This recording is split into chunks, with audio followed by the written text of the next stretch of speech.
오랜만입니다. 이데일리 TV 뉴스 브리핑 시작을 하겠습니다. 오늘 이데일리 신문은 1면과 2면에 걸쳐서 여러분들 연휴 때 많이 보셨겠습니다만 이 중국의 이 AI 스타트업이죠. 여기서 개발한 AI 생성형 AI 모델이 딥시크의 충격을, 특히 미국에서 받고 있는 충격 상황을 잘 좀 다뤄주고 있습니다.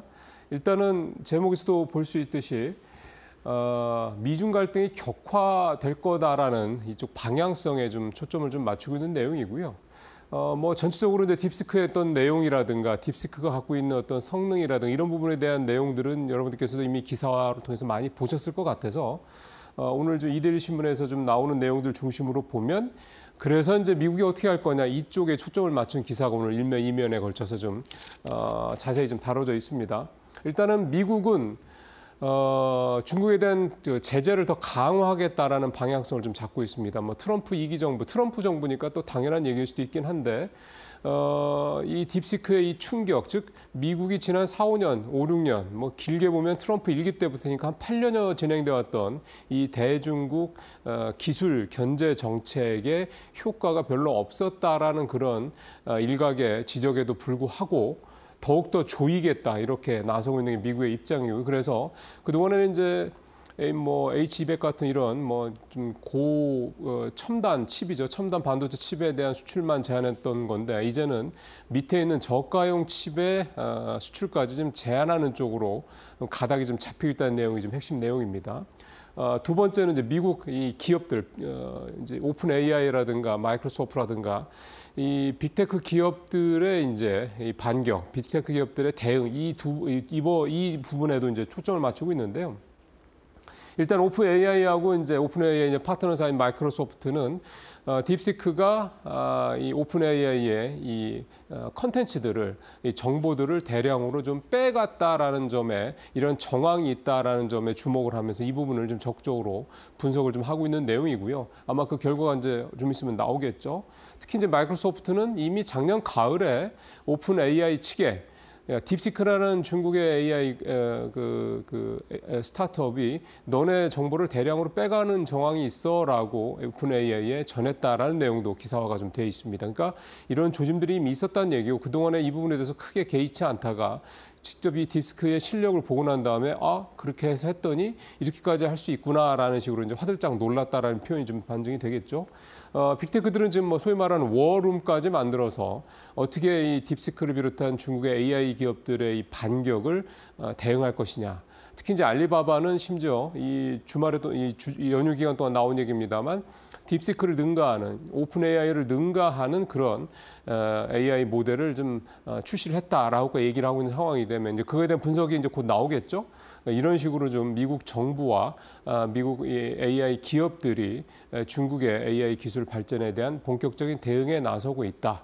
중요한 거는 여기서 이제 우리 반도체 업계 또 우리 AI 업계에 미칠 파장 이 부분들을 이제 향후에 어떻게 좀 될지 이 부분이 또 주목이 될 거라고 보겠습니다.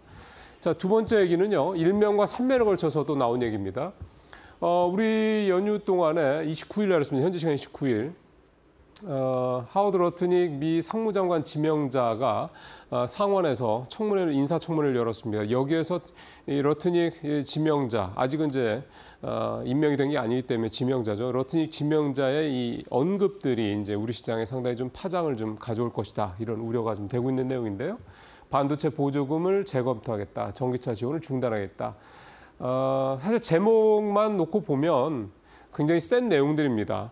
그렇다고 해서 물론 우리가 전혀 예상을 못했던 바는 또 아니긴 한데 어쨌든 예상했던 일들이 하나하나 좀 현실화가 되고 있다는 점에서 지켜볼 필요가 있는 건데요. 러트닉 지명자의 얘기는 바이든 정부에서 진행됐던 일이다.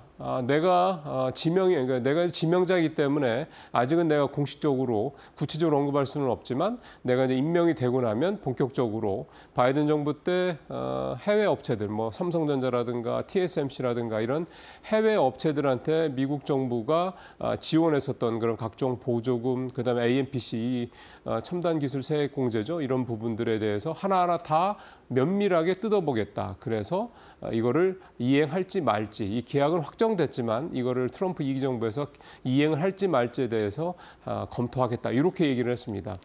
그러니까 현재로서는 확정됐다. 그러니까 이게 지급하지 않는 게 확정이 됐다로 얘기하면 좀 이를 수는 있긴 하겠습니다만 분위기가 별로 좋은 쪽은 아니다라는 것은 좀 확인해 볼 수 있는 이런 내용이 되겠고요. 표 하나 좀 볼까요? 삼성전자 같은 경우는 지난번에 조금 줄긴 했습니다만 47억 4,500만 달러 보조금 지급 계약이 되겠고요. SK하이닉스는 보조금은 크지는 않지만 4,5천만 달러 정도로 5억 달러의 이제 대출을 이제 확정했던 이런 부분들이 좀 크고요. 현대차 같은 경우 리스형 전기차 보조금 7,500달러 이게 세액공제 혜택을 좀 받고 있는데 이것도 좀 어려울 것 같고 LG에너지솔루션 등 배터리 3사는 AMPC 즉 첨단 세액공제 수혜를 받고 있는데 이 부분들이 이제 거림돌이 되는 거죠. 특히 이제 배터리 업체들 같은 경우는 지난번에 이제 4분기 LG 에너지솔루션의 실적 전망에서 나왔습니다만 이 AMPC를 받고도 적자가 났을 가능성이 좀 높은 상황이기 때문에 이렇게 되면은 배터리 3사는 AMPC가 만약에 중단이 될 경우에는 이제 적자 규모가 훨씬 커지겠죠. 근데 지금 벌리는 일을 대충 뭐 문 닫고 나올 수도 없는 그런 상황입니다. 지금 미국의 기조는 그러니까 미국에 와서 직접 만들어서 팔아 이렇게 나오고 있는 상황이기 때문에 사실 지금 벌려는 이 투자권을 계속 가져갈 수밖에 없는 상황입니다. 이 적자 규모도 늘어날 수밖에 없는 상황이고 결국 이제 상당히 좀 힘든 이 작은 문제, 이 문제에 대한 솔루션을 또 만들어내야 되는 또 골치 아픈 상황이 좀 됐다 이렇게 좀 볼 수가 있겠습니다. 자, 세 번째는 이제 증권면으로 가서 이번 주 증시 전망인데요. 딥스크 충격 있죠. 미국의 금리 동결 예상을 했던 거긴 한데 이 파월의 멘트들을 좀 들어보면 글쎄요 여러 가지 좀 멘트들이 좀 약간 좀 비둘기적으로 같다라고 좀 하긴 하는데 좀 아리까리합니다. 물론 이제 트럼프가 이 부분에 굉장히 좀 비난을 세게 좀 해서 뭐 미국 정부, 트럼프 정부와 이제 연준 간에 무슨 갈등이 더 뭐 증폭되는 게 아니라 이런 얘기도 나오긴 하는데 사실은 그 뒤에 내막은 모르죠. 그렇기 때문에 현재로서는 이게 또 하나 이제 어떤 불안한 불확실성이 될 수 있다 이렇게 좀 봐야 될 것 같고요. 특히 이제 반도체 이 딥시크 이 쇼크 때문에 우리 반도체 업계의 단기 변동성은 좀 불가피할 거다 이런 전망을 좀 나오고 있습니다. 표 잠깐 보면요, 우리 주말 사이에 우리 연휴 사이에 굉장히 좀 많이 떨어졌죠. 엔비디아 오늘 조금 오르긴 했습니다만 13% 넘게 하락했고 브로드컴은 15% 넘게 추락을 했는데 오늘 좀 많이 올랐습니다. 4.5% 다시 반등을 좀 했고 AMD도 4% 떨어졌는데 오늘 조금 올랐고 1% 정도. 필라델피아 반도체 지수도 오늘 2% 정도 오르긴 했던데 어쨌든 그동안에 근 8% 가까이 좀 떨어졌습니다. 당연히 SK하이닉스라든가 삼성전자 같은 국내 반도체 쪽에 오늘 영향을 미치지 않을 수가 없다 이렇게 좀 볼 수가 있겠고요. 특히 연휴 들어가기 전에 반도체주들이 좀 좋았지 않습니까? H뱅 관련주들 중심으로. 그렇기 때문에 좀 그런 여파가 오늘 조금 더 상대적으로 체감도로는 좀 크게 느껴지지 않겠냐 이런 우려도 좀 가져볼 수가 있겠습니다. 마지막으로 이제 지난 한 주간 ETF 상품들이 중심으로 한 이 펀드 쪽 수익률 나왔는데요. 앞서 잠깐 말씀대로 반도체 쪽이 워낙에 좋았습니다. 표를 좀 보면서 좀 설명을 드리면 지난주에 ETF 상품 중에서 수익률 1위는 9%가 넘는 수익률을 기록한 이 반도체 탑10 레버리지 상품이죠.